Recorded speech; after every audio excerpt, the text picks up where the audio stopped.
Are there any songs in the vault, in your vault of music? I was playing one the other day, and this one actually has Hove on it. Really? And that's all I'm gonna say. It's a monster too.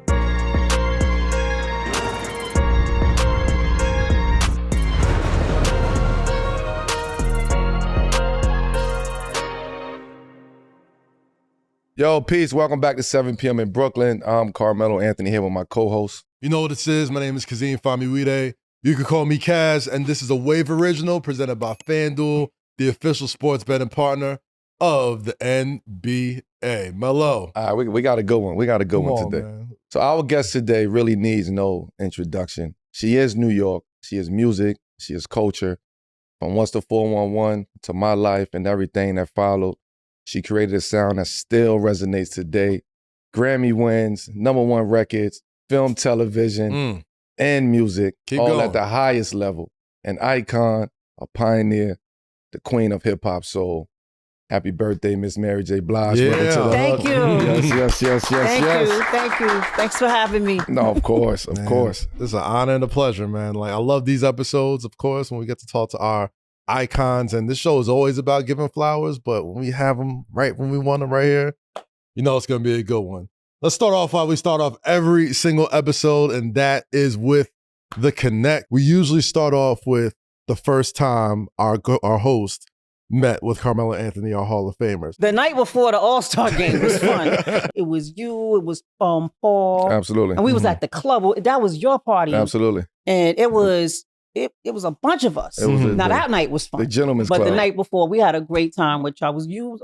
All the ball players was there. Yeah. And we was in all the pictures. it was a fun night. Yeah, and on top of that, Melo, I mean, we've listened to Mary J. Blige most of our whole lives, man. Like, what about your connect to Mary just as a fan of music and just, Yeah. first time listening I mean, this is years of just like being in the same places and always just having a genuine respect for one another. Like I felt like I was always like little bro to her when I see her. You know what I mean? Like I was my sister and family, sitting at the table eating grits and listening to me. You know what I mean? Like this was the vibe. Yeah, we've been at games. Game. Like I mean, everywhere. the last Listen. game, we was all sitting together. We've been to games, we've been in parties, we've been in events. Like it's just, this is a continuity just over the years. And I think over the years we've gotten closer just by longevity in the industries, and we came together. And now she's here, man. She's coming to Melo's show, man. It's a beautiful time thing. Because man. on top of that, like we said at the beginning of the show,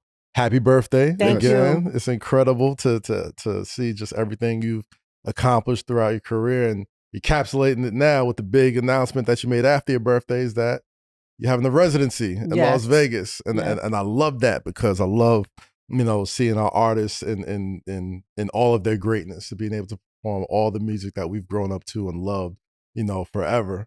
And, just as a kid growing up, it's really dope to see, artists like Usher, like yourself, like artists that we really were ingrained in the culture being put as headline acts when everybody goes there to be like the capital of tourism. So it's incredible to see what you're doing now. Thank you. We just love having you here, Mary. Like, Thank you've been putting out music forever. Thank you. Thank you. It's nice to be here. And I mean, it's been a long time coming. I've done so much in my life, so much in my career. And this is like, I won't say this is the culmination of it, because this is only the beginning of the next chapter to come. This is just, more good stuff, to come. Vegas, we're going to set it on fire. We're going to bring New York. We're going to bring Philly. We're going to bring everybody. The East, we're just going to bring the East to the West, and it's going to be amazing. Let's take it back to New York. MSG, we all know is different. What did headlining the Garden mean to you? That was another like, wow. Because I performed there with Jay-Z before. I performed there with Maxwell before. But to be there, like, to have my name in lights, Mary J. Blige, at Madison Square Garden. That was big. It's just, I don't know, a blessing. Like, it was huge. It was huge. It was very. Was that a a big full circle moment for you? Yes, it was. And with that show that I had, to have New York come out and see that show, like I never have or was able to afford, all the bells and whistles that I wanted to have at my show, and I was able to afford it this time. And so I bought floats, I bought, all kind of. I had an A stage, I had a B stage. I was flying around the place. It was crazy. It's fire. I mean, both of y'all. I mean, y'all are New Yorkers that made Madison Square Garden like center stage. Like playing there every night. Mary headlining there with your latest tour. I mean, like, I know as a fan how different MSG is to like go to and watch performances, but like as performers, like how does it differ from like any other place to perform at? Like what outside of just being like, this is where I grew up. What about the venue makes it like so special for people? I mean, it's crazy. It's a whole bunch of people there. Yeah. It's Madison Square Garden. Everybody screaming and cheering for you. It's it feels like it's like in the center of the world. It's a high. It's just a high. You feel so accomplished. Like I just felt really, I guess, accomplished. I don't know what else to say. Mary, I mean, you're a big hoop fan also. You know what I mean? So you get to catch the Knicks every now and then from courtside and watch a lot of ball. Like how much you keeping up with our Knicks this year? They're looking pretty good. They're looking pretty solid. Well, I watched the game when I'm watching with my boyfriend. Okay. Other than that, I'm not home. Like, I had to catch. But when he watches it, I watch it, and it's like, yay! They always win when we watch it. Right. I mean, he must be pretty happy because the Knicks they're doing pretty well. They're doing pretty well. So I'm sure he's been real happy lately. How far back are you going in the residency, music wise? You going back to I'm going the beginning? way back. I'm gonna do some B-sides because I never get to do. Like a lot of my fans, they always like, well, you didn't perform this song, you didn't perform that song. I'm gonna perform some of them songs, like from the B-sides from What's the 411, from the B-sides from I damn near perform every song from the My Life album. So, but how long has it been since you've performed songs from My Life from the B-sides? Like, was it since like you were trying to get like signed, or like just first time getting on since you performed them? Because I know the bigger you get as an artist, you tend to only perform like, the quote unquote hit records. But how long has it been since you've been able to perform those like cult favorites that people like since I've been able to perform? Yeah. It hasn't been long.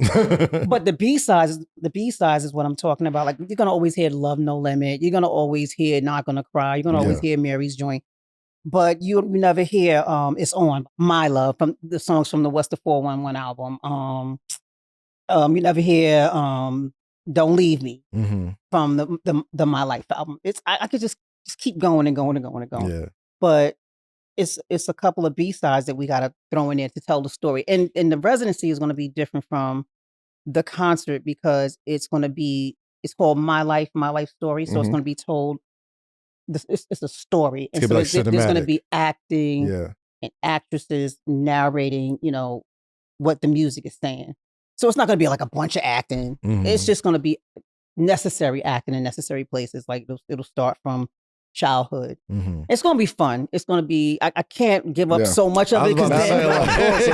I'm just honestly like, as a fan and just somebody who's been around and, it's like to see you happy like this, like, you know what I mean? Like it's been a while, since we seen Mary smiling and happy and standing on her shit. Like, well, you would never seen me like this. No. When you think about it, you have really never seen me what like I'm saying this.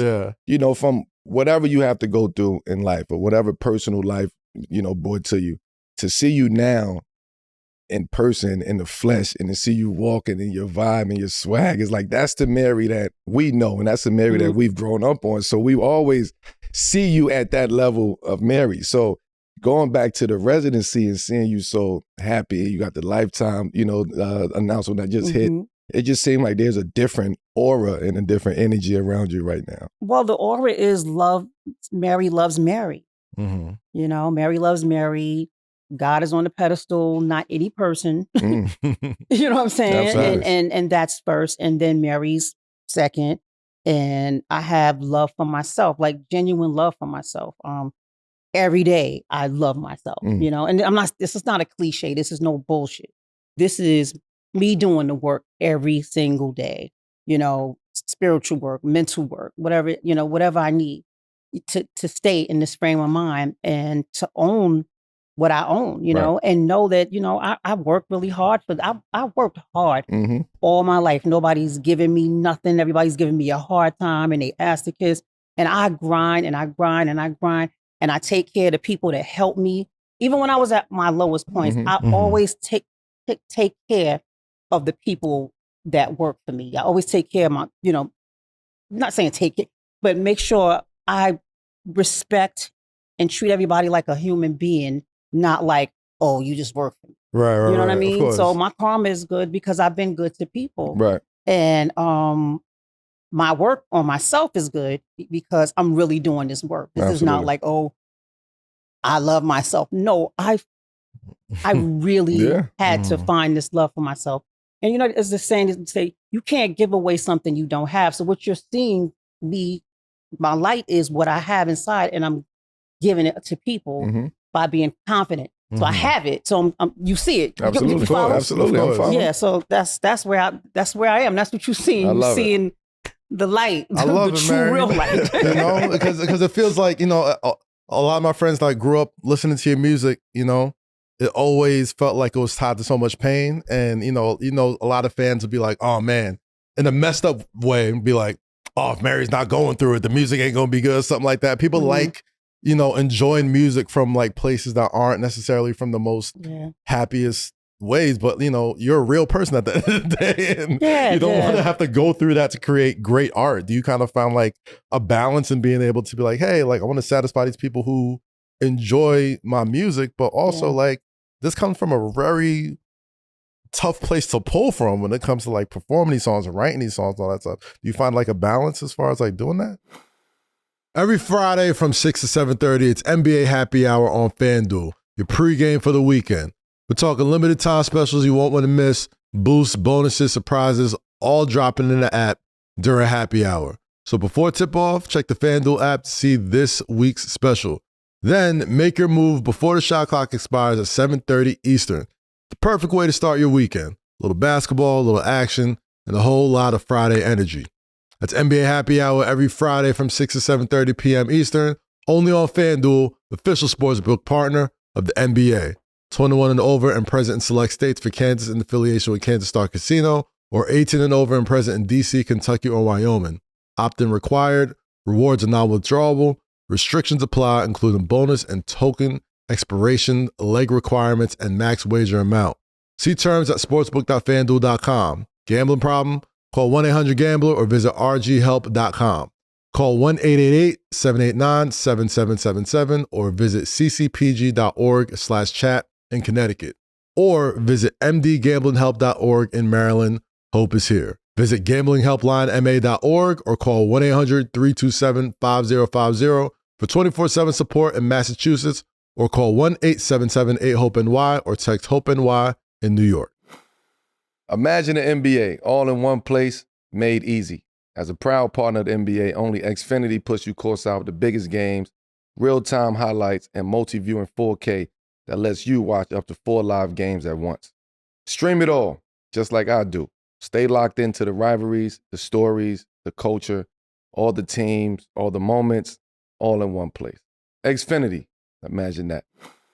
The balance is I have to be happy. I have to be happy. And this is what I figured out. People can only relate to you from where they are. Indeed. So no disrespect to anybody that like, I like sad Mary, I like confused Mary, I like mad Mary. I get it because that's where you are and that's who you are. But I can't be that for you. So like Jay-Z said, you don't want my old music, go buy my old album. And I don't think he meant any disrespect by that. He just meant I'm not in that frame of mind no more. And so I'm constantly working to level up and not be stuck. I don't want to be stuck. Like I'm about movement because being stuck is the most painful is so painful when you're just stuck in the past, stuck in being mad at everybody or unforgiveness, and you can't move forward. You can't glow. You can't do nothing. Yeah. You know, so I had to sincerely forgive people. I had to sincerely forgive myself and find love in myself to be able to sit here and talk like That's this. Like, you know, I'm not, thing. You know what I mean? It's a beautiful thing, which leads me to my next question. What does this residency mean to you at this point in time? This residency is probably one of the most important things in my career right now, because I'm supposed to be at this point in my life, of course, and at this age in Vegas in a residency, like fact. Not on buses, riding up and down the road. You know, that's, you know, it gets old and it wears and tears on you. But I'm supposed to be sitting in my, you know, little mini mansion or wherever they're going to put me. Of course. You know. They're going to put you something crazy. Don't worry. That's the queen of hip hop song. Like, yes, absolutely. After seeing as many artists that have done this, like, yes, like you are. You deserve it. It's a small list when it comes to catalog, when it comes to accomplishments, when it comes to defining what a genre actually sounds like. Yes, if this is what we lift up in our culture, we should travel all over the world to come see you. You should not be traveling all over the world to go see your people. You know what I'm saying? So like, it's dope that you're doing this, and I can't wait to. Thank you. I had to earn this. I earned this position to be sitting in Vegas, chilling, just getting out of my bed, taking, you know, do the stuff you normally do.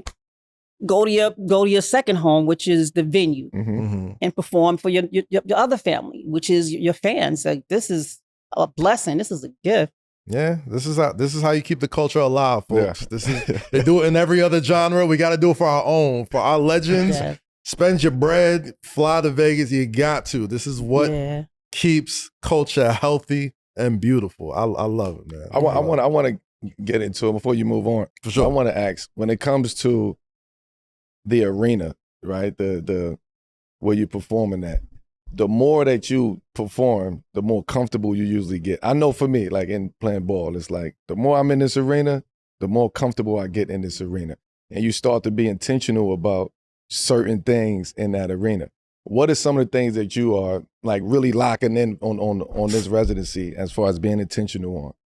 Well, the residency is different from an arena. It's a theater. So it's like 3,000 people, 5,000 people. And that's the best audience because it's intimate. Yeah. And it's true Mary J. Blige fans, not 10,000 Mary J. Blige fans and 8,000 people that just came to be like, walk up. Right, you know, speculate, sit in the front just to do this to you. You know, like, this is family, like true diehards. Yeah. So it's going to be a lot of tears. It's going to be a lot of Mary bopping. It's going to be a lot of, you know, it's just, that's the difference, you know, so this feels good.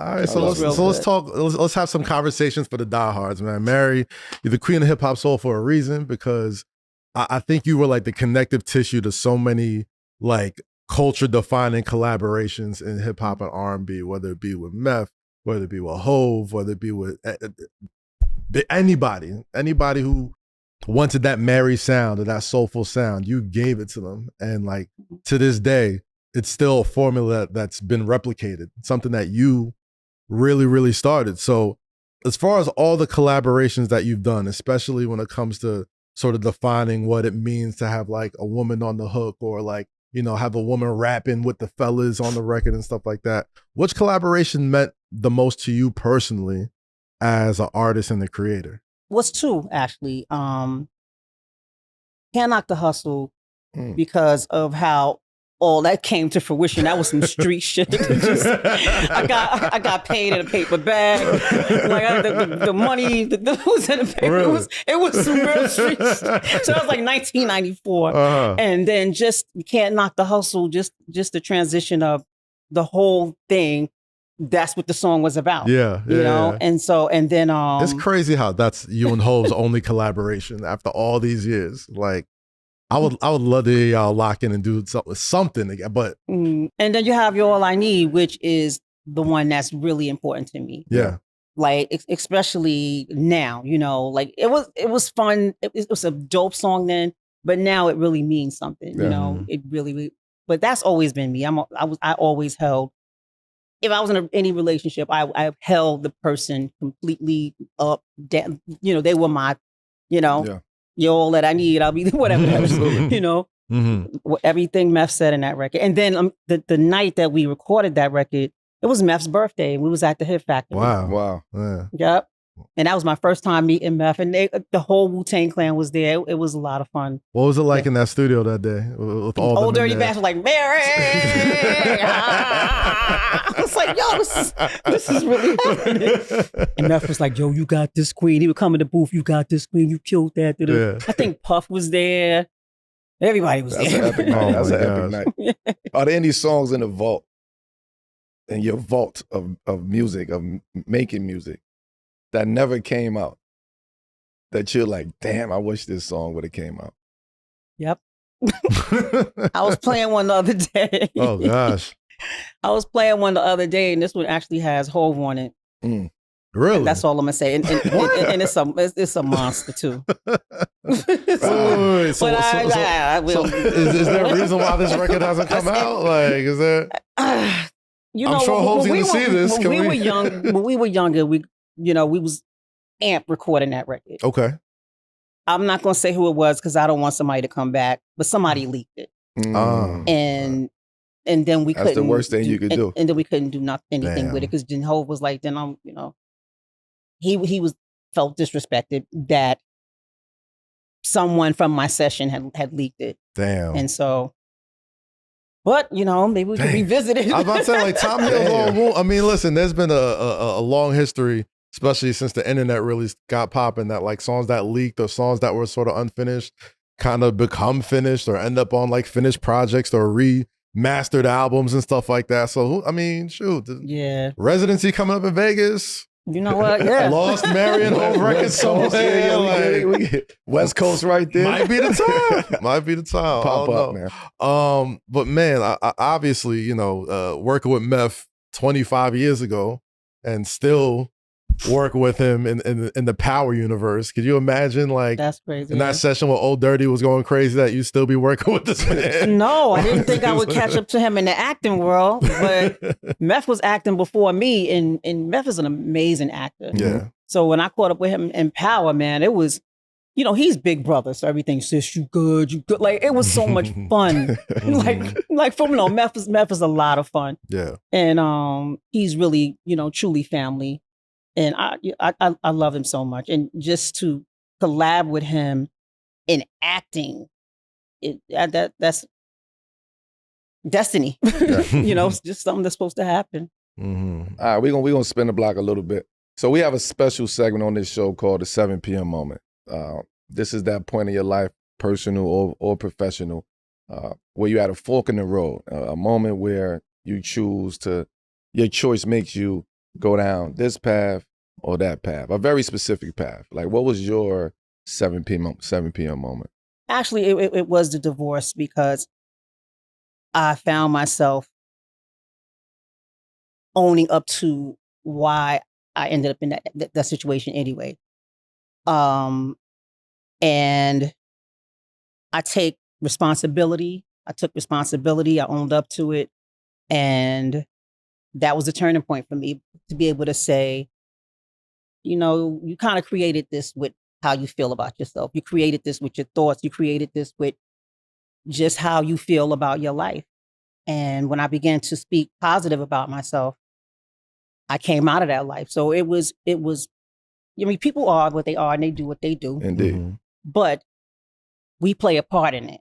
And I played a very big part in not loving myself enough to even see someone love me the right way. Yeah. Yeah.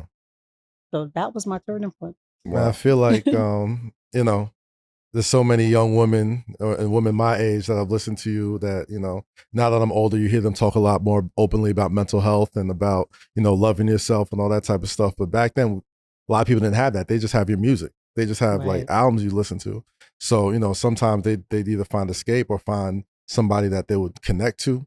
And I think you being so open about that has saved like just countless lives. Seriously, because like folks, you know, music is everything to people, and you come from such an emotional place from how you create that, like, you know, people. I can't ever put a number on it, but like it's probably a countless amount of women's lives that you've altered just by sharing everything you've been through as an artist and as a person, and I think that's why you're still revered to this day. You know? Yeah, I have no shame in saying me too. Mm-hmm. You know, I'm messed up too. We all messed up, you know, but it's the work we do on ourselves that, you know, and being honest and self-aware, that's all hard. But when you do it, you improve and you improve somebody else. You know, it's easier said than done. But when you actually do the work, which is hard, you know, I understand why people don't want to do the work because it's painful. That long, hard look in the mirror at yourself. Yeah. Nobody wants to do that, but you have to do it. Mm-hmm. And that's what I've done. I didn't blame anybody. I just said, you know what, Mary, I'm tired of feeling like this. I'm tired of, you know, feeling uncomfortable. I'm tired of not owning all the stuff that I have. I have all this life, all this luxury, this whole career, all this blessing, and I hate myself. What kind of shit is that? So I had to, you know, stop spitting in God's face and learn. And every day it's a process. Every single day it's a process. I have to continue to do the work. Even when you come out of it, you still got to do the work. Yeah, like it's never. I think people think that it's like a finish line. It's like, all right, figured it out. Nah, you like, never figure it out. It keeps happening every day. You know, it's incredible. I want to talk a little bit more about just your ability to collaborate, because I just feel like, you know, artists like yourself, you know, there's a generation of talent that's come after you that doesn't even know what it's like to be in the same studio with people that you're working with, and you've done this so many times. A great example is, you know, A Lost Art, the soundtrack, and the Waiting to Exhale soundtrack. Legendary. Man, like you go through the names of artists I mean, Whitney, Tony, Shaka Khan, Patti LaBelle, Brandy, TLC, just like an insane collection of talent. I mean, it's hard to ask now because we're obviously being, you know, a Monday morning quarterback, but did you like kind of like know in the moment that like, oh yeah, we're doing something that like is going to be hard to replicate in the future? Or does it just feel like a Tuesday? You don't know. You really don't know. You just singing because you love to sing. Mm-hmm. It's like when I did my first record, which was the first record that ever came out on me was, and I was living in the project still with Father MC. I'll do for you. I did it MC. But I was in the projects and my song was on the radio. Yeah. And I was nowhere near getting out. I'm getting out. And then You Remind, then I did the Strictly Business soundtrack. And then You Remind Me jumped off the Strictly Business soundtrack onto the radio because Red Alert broke it. Red Alert, you know, all the mix show DJs was throwing it in there. And so I say all that to say we don't know what we're doing until we've done it. Mm-hmm. And we created a whole lane that continues to go for even new generations to sing about their pain, sing about my man did me wrong, sing about, oh, you know, I'm a survivor. And look at what we did, you know what I mean? Yeah, it's beautiful. And Babyface was that anchor. Babyface did Not Gonna Cry. He was the anchor. Yes. Like, what was that moment? Oh boy. I mean, I don't want to, we have to talk about specifics, but just like, was he more influential to that song than you were influential to that song? Did he present that song to like, hey, look, here's the idea of this song. Yes. Go for it. Or did you come with the idea? No. Oh, okay. Babyface came with the song.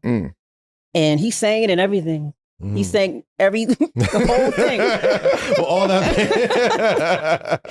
Babyface, he's like that. Of course. He's going to be in control. You're going to sing the song that he wrote. You can add what you want, but you know, he going to take control. Do you think that kind of trust as a collaborator, right? Does that, like, who knows when to lead and when to step back or when to go, when not to go? Is that harder to find today? That type of collaboration? I think you just got to be humble and you just have to let people let me just give you, for instance, No More Drama. Everybody thinks that I wrote No More Drama. I didn't. Jimmy Jam and Terry Lewis wrote No More Drama. Legendary, by the way. But they pinpointed exactly what I was going through in my life. And I was like, yo, are y'all following me around or something? Because word for word, So I just always had this humility where, and I do it with everything. Like if I don't know, I don't know. But if you have something better, you have something better. That's when, there's no I in team, and greatness comes from being a good listener. Yeah. Or sometimes you have to follow the lead or something like that. Whatever that saying is. For sure, so, yeah. And I don't know what these people are doing now. I know that's what I do though. I listen, and because I want the best. So if you have a better answer, that's what I want. Yeah, I just feel like, a lot of artists now, and thank God technology, because they can put music out as quickly as they can, whatever. But like, I really do think we miss something about like producer, artist. We're going to figure this song out for as long as it takes to figure out before we get out of here. And, I think we could kind of hear that. I think, when you listen to songs, back in the 90s or the early 2000s and you listen to them now, like, even down to the little ad libs in between songs that we act stories about, like, what were you talking about when you said that? Were you speaking to the engineer? Why was like all those things? Those little instances are kind of losing. They're kind of leaving, And then the way you create music, I'm assuming in the way you continue to want to create music, like, is that been something that sort of like held you back on putting out music so soon, because that producer collaborative effort between the artists is a lot different now? Well, not for me, because I'm going to go for the Rodney Jerkins or whoever the hottest young guy is, Brian Michael Cox, who did, We Belong Together and Be Without You. He's all about that. He's all about, the old fashioned way of producing and everything like that. But I think as an artist, you make it what you want it. Yeah. So if there's a young producer and he's the new hot guy on the street, you come in and you take control. You're like, this is what I want. No, stop. No. Facts. For real. So, I don't want no, whatever they're doing. Yeah. I want what I want. So. And you can feel that. Like, you can hear that, you can feel it when you're in that studio. You can. Yeah. I mean, not for nothing. Like, you know what they don't. You could be. You could be the next hot producer. Look, the engineer, if he suck, I'd be like, look, you about to be fired. I said do this. Like, I turn into a whole nother person in the studio. I'm not nice. I'm not, because I want my. You can curse here. I want my shit to be right. But you earned that, though. You've earned that right. You know what I mean? Absolutely. Earned that right. Listen, if you a young hot producer, absolutely, and Mary J. Blige is telling you how she wants something, you should probably do exactly what she says, right? Niggas be coming there with their own little 1-2s. Yeah, I can imagine. Try to add their shit on. And have you ever had a situation like that where it was like, nah, Mary, you need to do it like this? Yep. You're like, whoa. And I've stopped. Nope. We're going to do it the way I'm doing it. Oh, I don't even want to use your music. I don't even, because people, the ones that come in like that, their stuff be whack. It be, yeah. Well, still coming get the work, young producers. Like, no, it's just nothing whack. Yeah, you gotta get in the gym. You gotta get in the gym. Thank you to Ro for sponsoring this video. Disclaimer: I'm not a real Ro Sparks user, but I'm excited to tell you what it's all about. With Ro, you can tap into the clutch gene mindset, the confidence of being ready, whether it's tip off or crunch time. Ro Sparks brings that same edge to the bedroom, helping you feel prepared, confident, and consistently elite when it matters most. Consistently elite is correct. Ro Sparks are a 2-in-1 prescription treatment for guys who want harder and more controlled erections, all right? They hit the bloodstream fast because they dissolve under the tongue, and getting hard fast means there's less waiting to perform. After Ro Sparks dissolves, they work in 15 minutes on average. Plus, Ro Sparks' dual action formula stays active in your system for up to 36 hours. That's a long time. So you can be ready the morning after. Ro connects guys with a medical provider 100% online, and if approved, treatment ships directly to their door.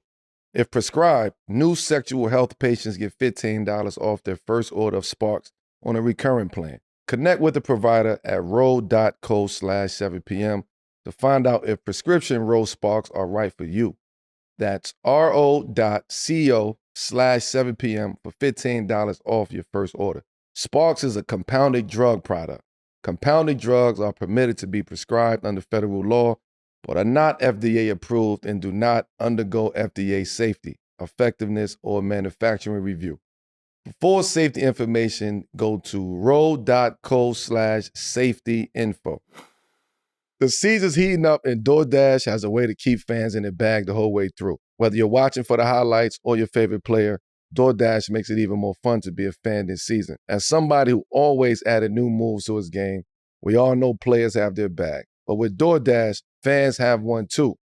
NBA stress is real, and if you need some emotional therapy, just hit up DoorDash. They'll bring you anything from fries to a face mask. The real double OT is me fighting sleep and snacking because I'm reliving all the highlights. It's not just about what happens on the court. If your favorite player hits the tunnel with some fresh sneakers, no worries. You can shop fits and kicks right on DoorDash. From tip-off to OT, stay in your bag and order on DoorDash. Order on DoorDash and stay in your bag. Get snacks, drinks, and gear delivered. Whatever gets you through the season. DoorDash has what you need to win the watch party. That's DoorDash in your bag all season long. Artists always talk about that one song or one beat that got away from them. What's that one song or one beat that got away from you? It's not something that got away from me. It's just that I know what's for me and what's not for me. At that time? Yes. So it was during the Breakthrough album, and Be Without You was on fire, and the whole album was on fire, and I was nominated for 8 Grammys. And Dream and Tricky came to me with Umbrella. Oof. And all I heard was, and I was like, yo, my fans is gonna bug out on me if they hear me talking about 8. So I was like, I got a lot going on. I'm gonna pass. And then when I heard Rihanna do it, I was like, see, it was for Rihanna. It was for Rihanna. It wasn't for me. Yeah. So I'm not afraid to pass on something that's not for me. It got away, yeah. But it wasn't for me in the first place. And when you say songs being for you, I guess, a lot of folks like really just, you are so tied in with hip hop soul, right? But like over the years, especially in the later 2000s and now, like you've opened up your collaborative window to everybody. You've done songs with Taylor Swift. You've done songs with No Doubt. You know what I mean? You've done songs with people just outside of the hip hop, R&B spectrum. You've done country, everything. You still have a thirst to sort of like collaborate with people outside of, the sound that made you popular? Or when you make new music, do you still want to create that same thing that, you made back then? Well, let me take you back a little further. I did a song with George Michael. Yes. I did a song with Eric Clapton. I did a song with Sting. I did a song with Elton John.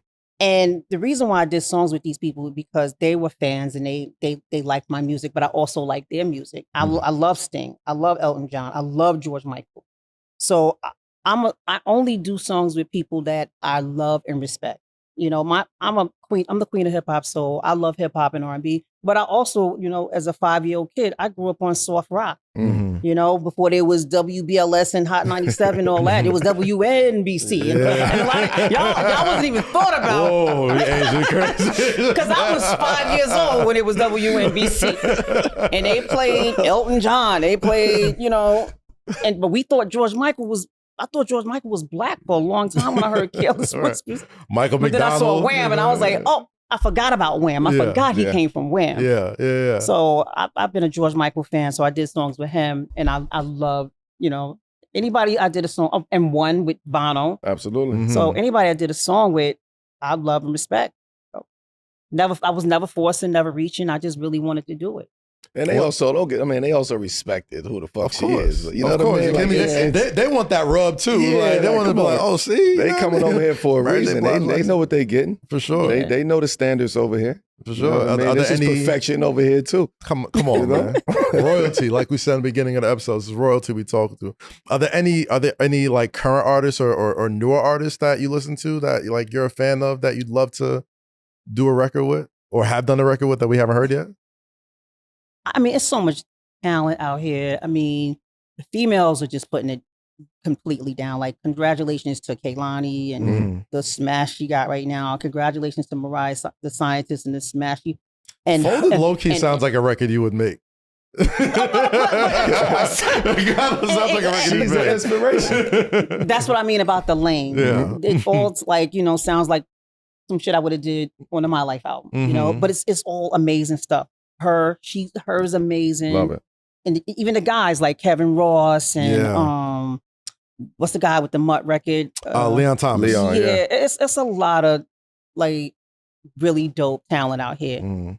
So I don't know. Maybe I would definitely if they want to though, because I don't want to be like I want to do a song and they be like I want to do a song with Mary J. Blige. it's just a new world right now. You know what I mean? That's a fact. They might not know who I am. Like I want to do a song with Mary J. Blige. That is kind of weird. There's definitely like a whole generation of folks that are just like will kind of scoff at the idea of doing a song with Mary J. Blige. Do you feel a little bit of that generational divide between artists right now out there? Like, have you ever been in that situation where someone's like, not play you, but you know? I just think a lot of people are not aware, you know? And then there's a lot of people that like her, she's aware. Obviously, Mariah the Scientist is aware. Kehlani's aware. They know who I am. But I can't expect for every artist from new generations to know who I am because they might not know or care. Because when we were growing up, okay, we cared about Anita Baker, we cared about Shaka Khan, and there was people and Malira and Mariah Carey and Whitney Houston. But then there was people in the middle that it's like we meet them, we like you had your pick. Right. Maybe I might be like that to them. You know? But don't it feel like, you know, folks of a certain age, especially New Yorkers, like you feel a type of way. It's like, yo, how do you not know? Like, it's almost like an insult on everything. That's you know what I mean? We stand on it. You never get that feeling. It's just like, I get it. Like, sometimes you know, people just don't know or care. And that's I have to accept the fact that they might not care. Yeah. That's just where we at today. Is there a verse that you've written that never gotten out, that you wish it gotten out, or it gotten out and it wasn't the same as you recorded it?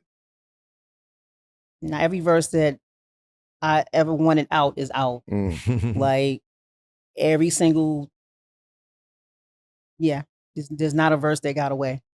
Yeah.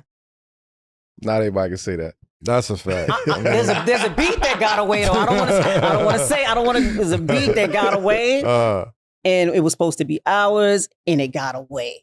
It got stolen actually, but I don't want to go there. Which one was that? We heard it. The game is the game. That's all I'm gonna say. Damn. The artist came in and was like, "Nah, give me that." Game is the game. happens every day. You'd be shocked at how many times an artist will come and be like, "Nah, I want that beat first." And it's like, what do we do? Hey, it's part of the game, man. Let's go Mary on Mary real quick, man. You have hits on hits on hits. But right now, I want to know what the one song it is you're looking forward to performing the most during your residency in Las Vegas. If I say something, then I give it all away. I mean, I feel like they're gonna rush to the team. They probably know before you do. The fancy day. You never know. Yeah. I mean, you know, like on a scale of 1 to 10, how big is the Mary Bop on the record? Like how hard are we doing the Mary dance to that record? I don't know if it's going to be a Mary Bop to the favorite one. Okay, all to the one that you're asking about. It'll probably be some tears on it on this one. It's going to be so many surprises though, like things I'm doing that I never done before. One thing about your music, people don't just listen to it; they lean into it. And like for you, when did you realize that? And how did it feel to carry that weight? What? Realize what? Just, you know, your music and the way that it uplifted people, and to his point earlier, the way that it inspired people. Like, when did you feel like, damn, I'm carrying the weight of a young teenage girl. I'm carrying the weight of a single mom. You know what I mean? Like, when did you feel that weight as an artist with your music, with your message? It was the My Life album. The My Life album was the moment when I began to speak from all the stuff that I was going through, and all the women was going through. Everybody's like, I'm going through it too, Mary. I'm depressed too, Mary. I've been through it with this guy, Mary.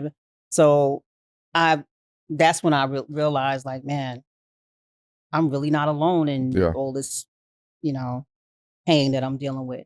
And that's why I love my fans so much, because they help me carry that weight.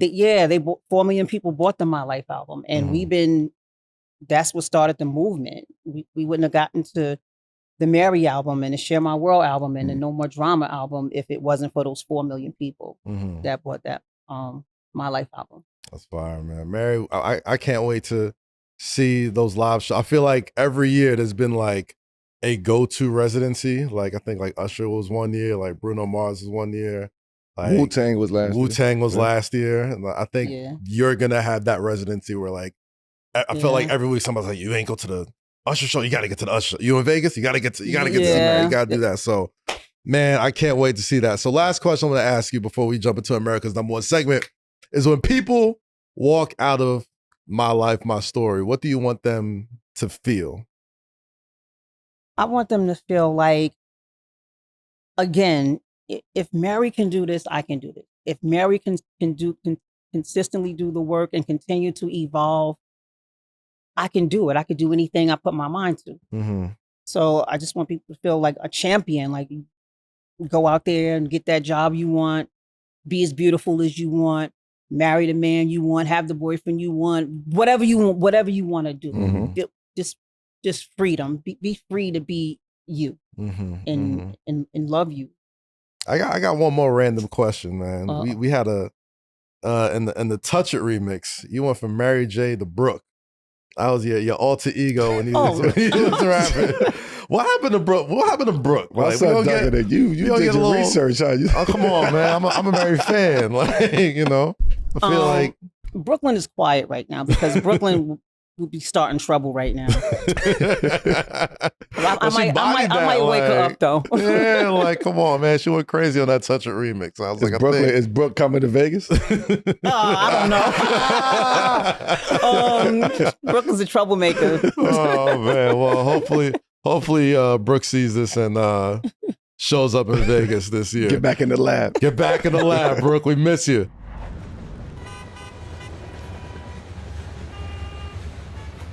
But guys, you know what time it is? It's time for America's #1 segment called Fuck With It or Fuck Outta Here. Mary, this is when we go through some of the most viral internet videos of the week, and you tell us if you're fucking with it or we're getting it the fuck out of here. Are you ready? Yeah. All right, let's go.